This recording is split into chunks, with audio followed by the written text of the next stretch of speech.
Експертската јавност гласна. Одбраната на Јанакиевски со право бара спојување на притворите.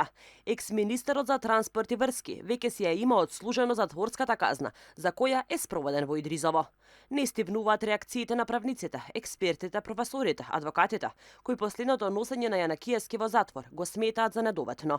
Академик Камбовски вели судот во изречената казна затвор мора да го засмета и дотогаш одредениот притвор.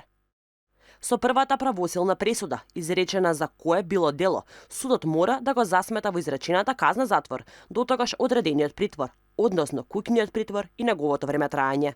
Тоа не исклучува во следна, втора, трета и така натаму правосилна пресуда да се изврши натамашно засметување на време траењето на притворот, односно куќниот притвор, во делот кој не е засметан во претходно правосилната изречена затворска казна.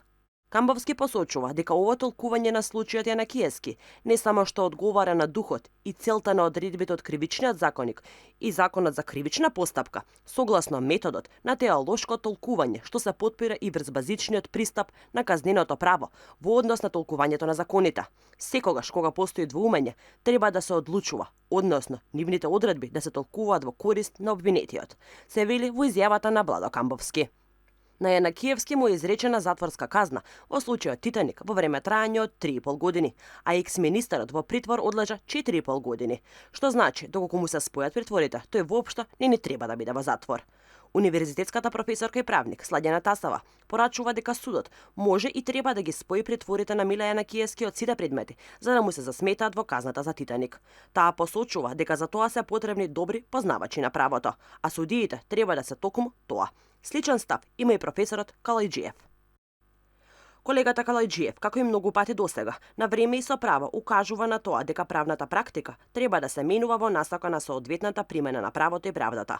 Се согласувам дека за тоа се потребни добри познавачи на правото, но судиите би требало да се врвни правници, теоретичари, практичари.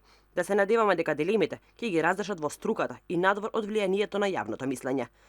Инаку за случајот Титаник, Миле Јанакиевски од апелација доби правосилна пресуда од 3,5 години затвор, откако претходно првостепено беше осуден на 4 години и 6 месеци.